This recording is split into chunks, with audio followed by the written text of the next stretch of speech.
Bonjour les amis, aujourd'hui à l'église dans l'évangile, nous avons entendu le récit de la guérison du lépreux. Nous avons entendu qu'un lépreux s'était approché de Jésus, était venu jusqu'à lui et lui avait fait cette demande: si tu le veux, tu peux me purifier. À l'époque de Jésus, la lèpre non seulement était une maladie grave, contagieuse, mais c'était aussi une maladie qui rendait impure dans le domaine de la foi, de la religion. C'était une maladie qui séparait, qui excluait, qui séparait de la relation avec Dieu et qui séparait surtout de la communauté des croyants et de la société. Jésus se révèle à nous aujourd'hui comme celui qui veut rétablir la communion.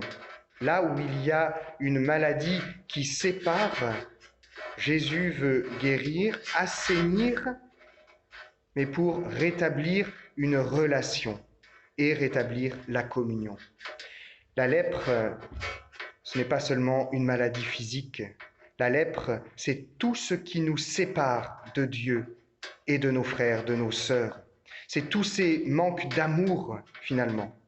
C'est notre péché. Aujourd'hui, Jésus veut nous proposer son aide.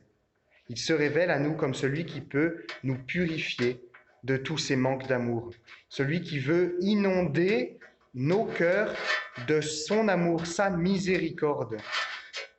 Oui, n'hésitons pas aujourd'hui à lui présenter nos vies, nos cœurs, pour qu'il vienne rétablir ces relations avec le Père et avec nos frères, avec nos sœurs.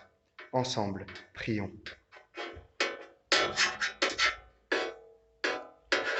Jésus le Christ, lumière intérieure, ne laisse pas mes ténèbres me parler.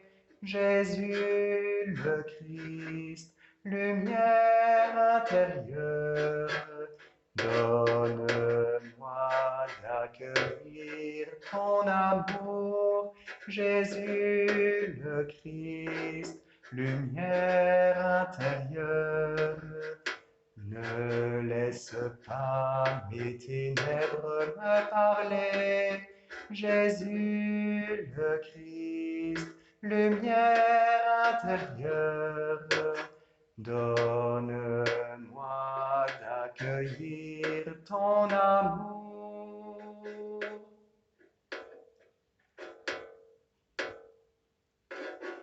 Oui, Seigneur Jésus, aujourd'hui, nous voulons nous approcher de toi. Nous nous reconnaissons dans ce lépreux, malade, qui a besoin de toi. Et avec lui, nous te supplions. Seigneur, si tu le veux, tu peux me purifier. Oui, Seigneur, nous reconnaissons que nous avons nous aussi nos lèpres,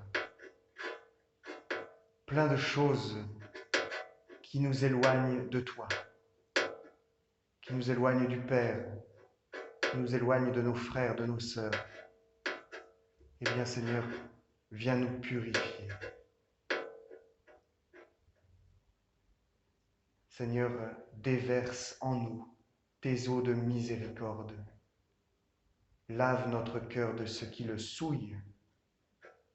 Répands sur nous ton Esprit Saint.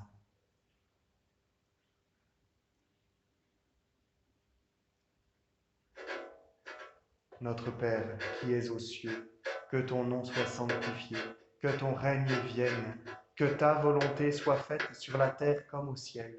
Donne-nous aujourd'hui notre pain de ce jour. Pardonne-nous nos offenses, comme nous pardonnons aussi à ceux qui nous ont offensés. Et ne nous laisse pas entrer en tentation, mais délivre-nous du mal, car c'est à toi qu'appartiennent le règne, la puissance et la gloire pour les siècles des siècles. Amen. Chers amis, cette semaine, ce mercredi, nous allons entrer dans le temps du carême, ce temps de préparation à la grande fête de Pâques, ce temps de conversion. Au jour du mercredi des cendres, nous allons recevoir sur nous des cendres, sur le front, sur la tête, en signe de pénitence, pour manifester notre désir de conversion, de retourner notre cœur vers Dieu et vers nos frères. Alors je vous souhaite dès maintenant une belle entrée en carême. Je vous souhaite un bon temps de carême. Puissions-nous ensemble redécouvrir ce que Dieu attend pour nous et ce qu'il attend de nous pour nos frères, nos sœurs. Oui, puissions-nous rayonner de cet amour et de cette joie qui nous habite. Que le Seigneur vous bénisse et vous garde, le Père, le Fils et le Saint-Esprit. Amen. Soyez dans la paix et dans la joie du Christ.